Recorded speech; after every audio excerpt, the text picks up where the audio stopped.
nós mesmos, não de ninguém. Evite dar conselhos, mas é possível aconselhar. É importante estar sóbrio no dia da reunião. Quinto é o sigilo, né? Tudo que nós conversarmos aqui tem que ficar aqui, não pode sair daqui. E a gente ouvir, né? Prestar atenção no que as pessoas estão falando, e a gente ouvir as pessoas.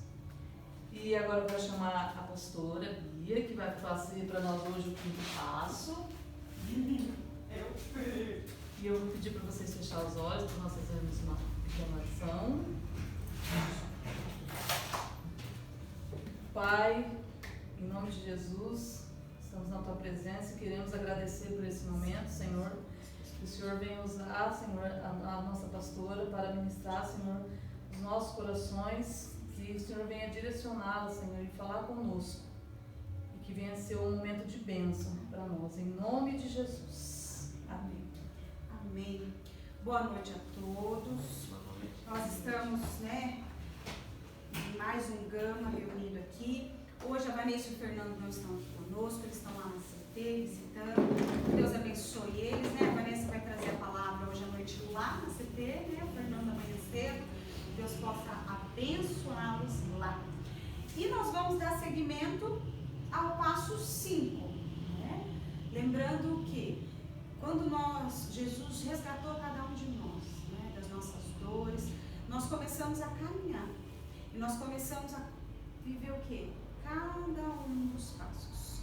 E hoje, nós estamos na terceira semana falando do passo 5, que fala o quê? Admitimos diante de Deus, perante nós mesmos e perante o outro, ser humano, a natureza exata das nossas falhas, Admitimos o quê? Diante de Deus, diante de nós mesmos e do outro, a natureza das nossas falhas. Infelizmente, o ser humano tem o hábito de ser rápido em julgar o outro, rápido em observar aquilo que o outro está fazendo de errado, e falar, eu não faria, por que está fazendo isso? E aí, quando a gente vai para a palavra de Deus, a gente vai encontrar textos que falam o quê? Que na medida que eu julgo o meu irmão, eu vou ser julgado. Olha que forte. Então, com o olhar que eu tenho para o outro, o julgamento que eu tenho para o outro, a falta de misericórdia que eu tenho para o outro, eu vou encontrar ela na minha vida. Então, é muito sério. Cada um de nós aqui, nós estamos lutando por uma recuperação, lutando para que Deus encontre o nosso coração, seja na luta pela questão de restauração de um vício, seja pelas dores emocionais, seja por alguém da nossa família que está enfrentando isso. Nós precisamos entender que eu preciso olhar para mim. Eu preciso orar para que Deus possa. Nós fazemos uma oração todo o fim do Gama, que se chama a oração da serenidade, E o começo dela fala assim: Deus, conceda-me a serenidade necessária para aceitar as coisas que não podemos modificar. Olha que forte. A gente está pedindo ajuda exatamente como passo para Deus. Deus, conceda-me, me dá, me ajuda. Eu preciso de serenidade. Por quê? Eu preciso de serenidade para ajudar o que eu não posso mudar. Porque tem circunstâncias na nossa vida e muitas vezes na vida de pessoas que nós amamos que não tem o que a gente fazer, porque depende delas. Depende delas se posicionar. Aquilo que é nosso, eu vou me posicionar e bora lá. Agora, o que depende do outro, eu não posso obrigar. Não vai ser o quanto eu falo, o quanto eu brigo, não é porque eu sou uma pessoa isso e aqui, não. Depende dele. E por que eu preciso ter serenidade? Porque eu vou ter que olhar, respirar fundo e falar, ok, sua escolha. Vou respeitar a sua escolha. Mesmo que me doa ver você fazer isso.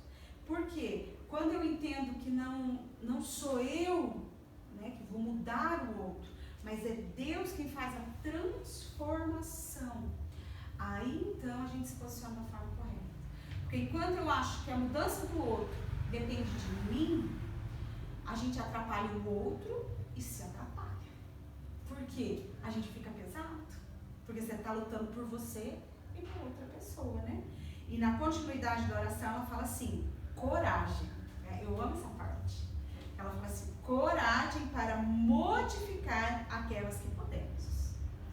tem coisas que é na nossa vida que a gente vai mudar, é no nosso comportamento, é na forma de agir, é na forma de falar, é no trato, às vezes até com essa pessoa que está vindo de frente com a gente, eu vou ter que aprender a me posicionar diferente, vou ter que parar de alimentar a dor dela.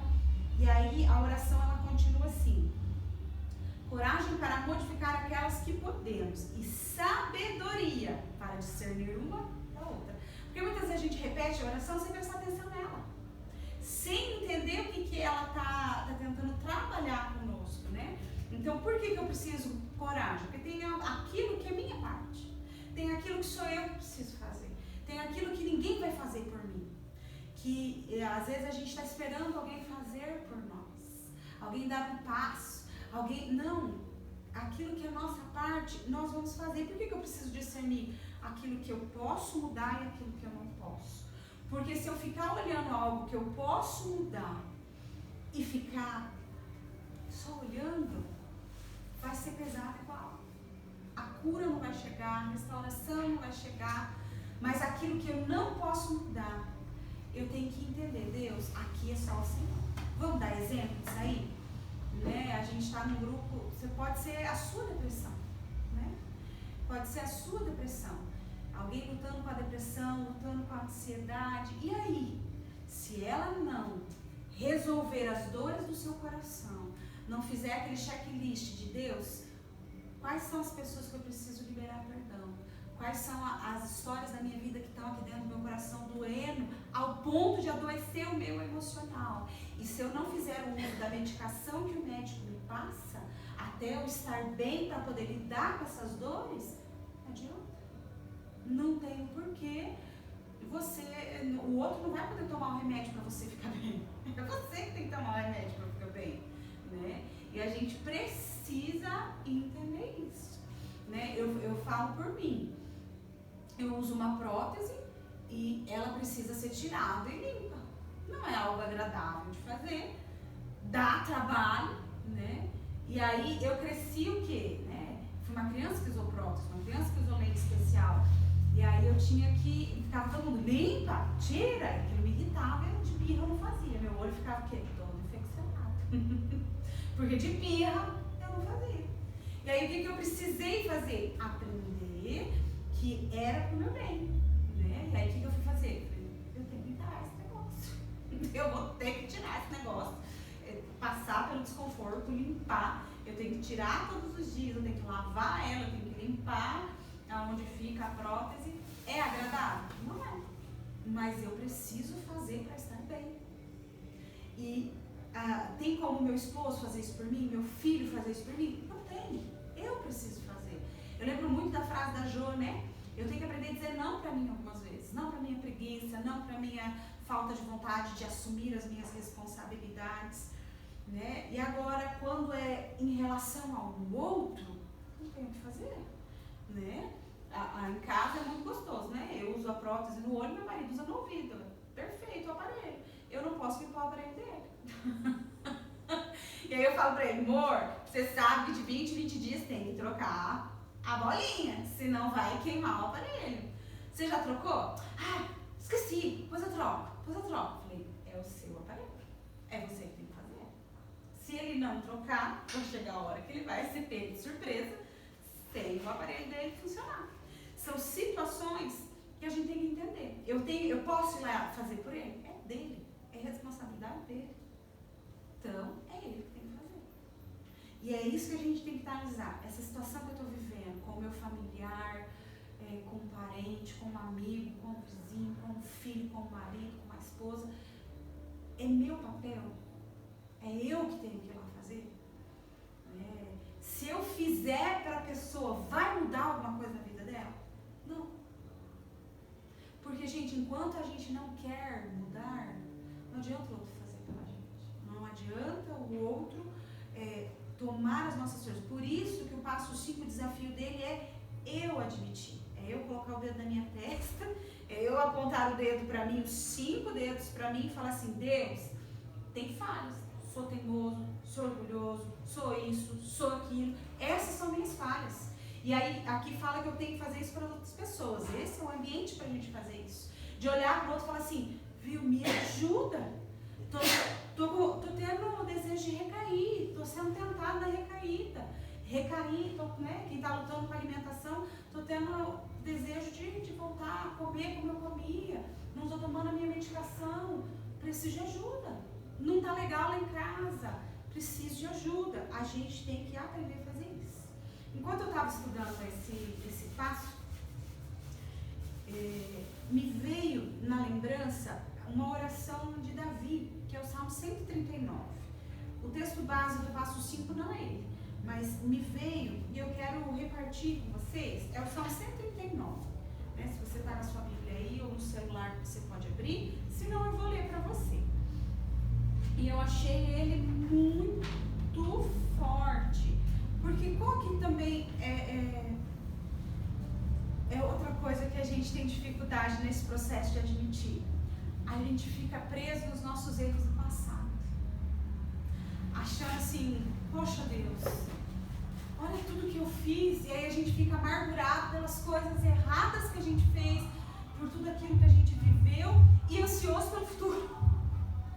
Duas ações que não é assim que tem que lidar, né? E é exatamente sobre essa questão do excesso de dor pelo passado e o excesso de ansiedade pelo futuro que esse salmo, eu acho que ele vem bem de encontro. É o Salmo 139, ele fala assim, ó Senhor, me examina e me conhece todas as coisas a meu respeito. Olha que forte isso. O Senhor me examina e me conhece todas as coisas ao meu respeito. Sabe quando me sento, quando me levanto, conhece de longe cada um dos meus pensamentos. Examina cuidadosamente todos os meus passos e observa com atenção. Ai, gente, que coisa mais linda isso aqui, o meu sono. Você imagina? A gente que tem neném pequeno, a gente faz isso, né? Olhando o neném dormir.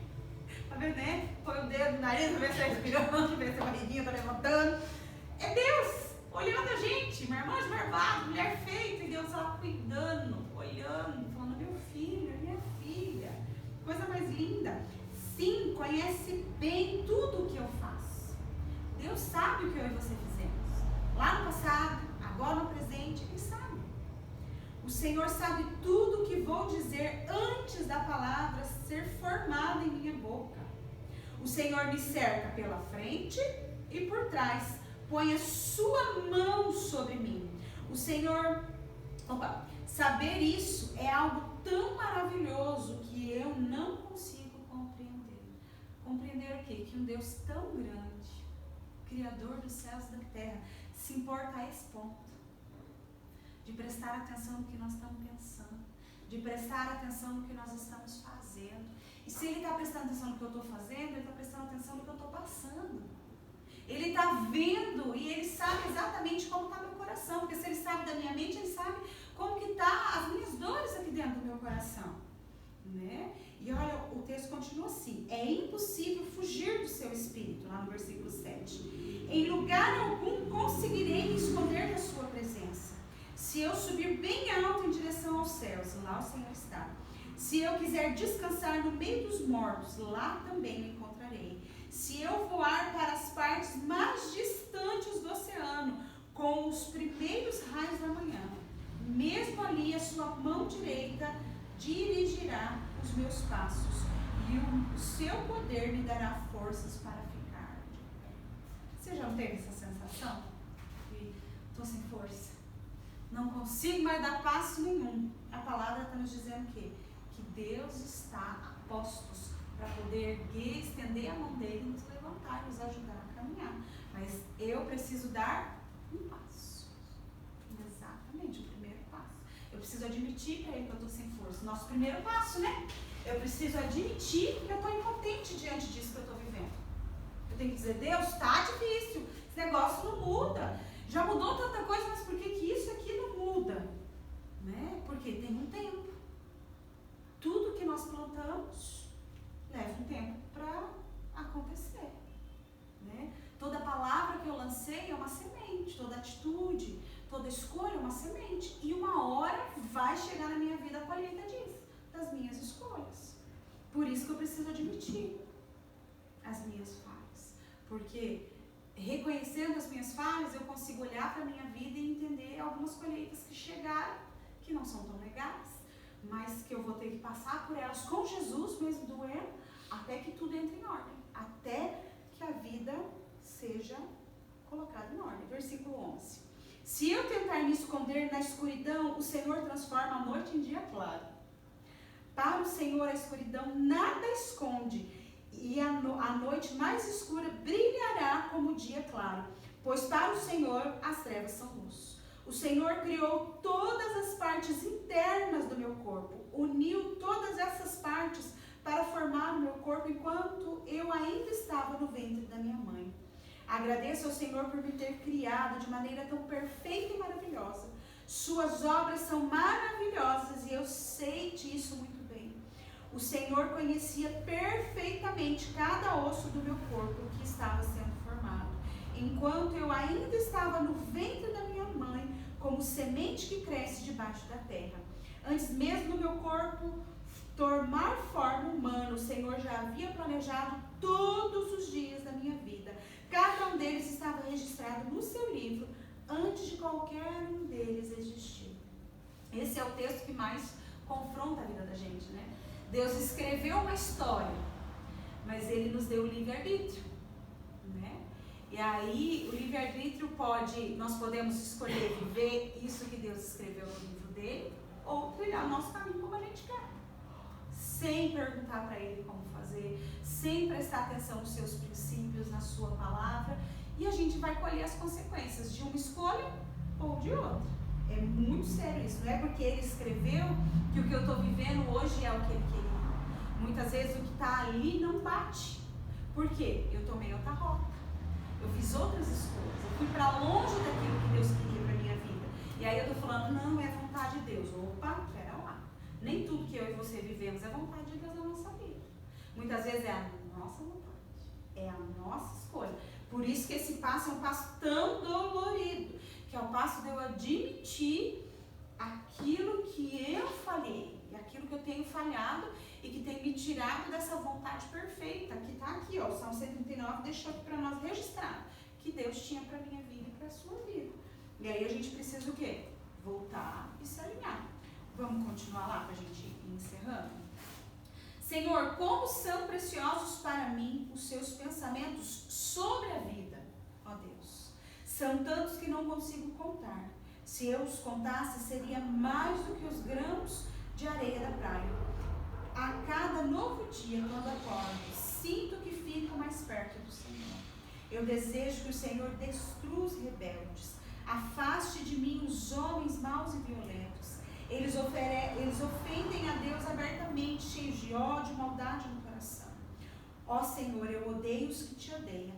Seus inimigos são meus inimigos também. Realmente odeio essa gente que despreza o Senhor. Para mim, são inimigos. Olha que forte. O salmista, ele tem desejo de saber o que Deus está pensando sobre a vida. E essa deve ser uma pergunta para nós, para Deus. Deus, o que está no seu coração sobre a minha vida? Sobre o que eu estou vivendo? Sobre as minhas decisões? Eu tenho andado de acordo com aquilo que o Senhor tem feito? E aí eu queria chamar a sua atenção, que agora do versículo 23 para baixo, é a mesma coisa do primeiro versículo. O primeiro versículo também começa pedindo para que Deus examine. E aí o salmista, ele começa e termina o salmo pedindo para que Deus examine ele. Olha lá. Examina-me, ó Deus, e conhece o meu coração. Põe os meus pensamentos e emoções ansiosas, eu gosto dessa tradução por isso, ansiosas, à prova. Toma conhecimento de tudo, veja se há em mim algum caminho mau e oriente-me para que eu ande pelo caminho da vida eterna. Esse é exatamente isso. É quando a gente admite que a gente se conhece, a gente sabe o que a gente está fazendo. Muitas vezes a gente pode estar tentando olhar aquilo que a gente está fazendo de errado como se não fosse, mas Deus sabe exatamente o que a gente está fazendo. E quando o salmista ele fala, Deus, me examine, vê esses pensamentos, esses sentimentos ansiosos. Por quê? O meu passado está lá, já foi escrito, eu já fiz. Agora o que eu tenho que aprender? Assumir a responsabilidade por ele. Nós temos diante desse passo 5 dois desafios. O desafio da responsabilidade e da dependência. Por quê? É olhar para o meu passado e assumir a responsabilidade por ele e assumir pelas falhas que ainda estão presentes na minha história, que eu ainda estou fazendo, que ainda está prejudicando meu presente e meu futuro, para que eu possa fazer o quê? Para que eu possa viver aquilo que Deus quer. E para nós que vivemos a questão do desafio com as nossas dependências, dependendo, né? Agora é o quê? É a hora da gente deixar de depender de algo, seja de um remédio, seja de uma pessoa, seja da droga, do álcool, do que for, e aprender a depender de alguém, de Deus. Esse é o desafio do passo 5. É fazer a gente olhar para o ontem e entender que não adianta viver amargurado porque eu errei, porque eu pequei, pelas coisas que eu fiz. É o quê? É encarar quem eu tenho que encarar, que é a restituição lá do passo 4, né? Pedir perdão para as pessoas certas, restituir quem eu tenho que restituir. Se eu tenho que pedir perdão para Deus, pedir perdão. Se eu tenho que liberar perdão, liberar. Se eu tenho que pedir, pedir. Resolver o que eu fiz de errado. E passado, resolvido. Passado na cruz, resolvido. E aí eu vou agora ficar ansioso pelo que vai vir do meu futuro. Se eu vou conseguir ficar com Deus, se eu vou viver. Não, agora é hora de aprender a depender desse Deus. E pedir para Ele o quê? Deus, serenidade. Para que eu possa aceitar as coisas que eu posso modificar, aceitar as coisas que eu não posso modificar, aceitar e ter coragem para modificar aquelas que eu preciso fazer, que eu tenho que fazer, e aí a gente vai trabalhando até que Jesus traga ao nosso coração aquilo que é necessário, né? A gente não precisa ficar refém. Nosso desafio é dar responsabilidade com o nosso passado, de pôr ordem na bagunça que nós mesmos fizemos, né? E prestar contas dele, e dependência de Deus para viver o presente e o futuro, entendendo que se eu tiver coragem de passar por cada um desses passos, trazendo Deus para a minha história, assumindo as minhas responsabilidades, mudando aquilo que é necessário, eu vou viver mudanças na minha casa, na minha vida, no meu trabalho, em todos os ambientes que eu estiver. Mas para isso eu preciso assumir, admitir diante de mim, diante da gente, olhando no espelho, falando, vamos lá, colega, não é assim que vive a vida. O que você está aprontando? Por que você vai continuar, está dando tudo errado, você vai continuar vivendo do meu jeito? Bora lá, vamos se posicionar, vamos mudar, vamos procurar ajuda diante dos outros. Olha, estou errando nisso, me ajuda aí, não sei o que fazer, não sei como resolver, não sei como viver isso, né? E diante de Deus, que é o mais importante, Deus precisa da sua ajuda, precisa da sua presença sobre a minha vida. Amém? Nós vamos abrir a nossa partilha agora. Quem está assistindo a gente, né? As famílias que nos acompanham online.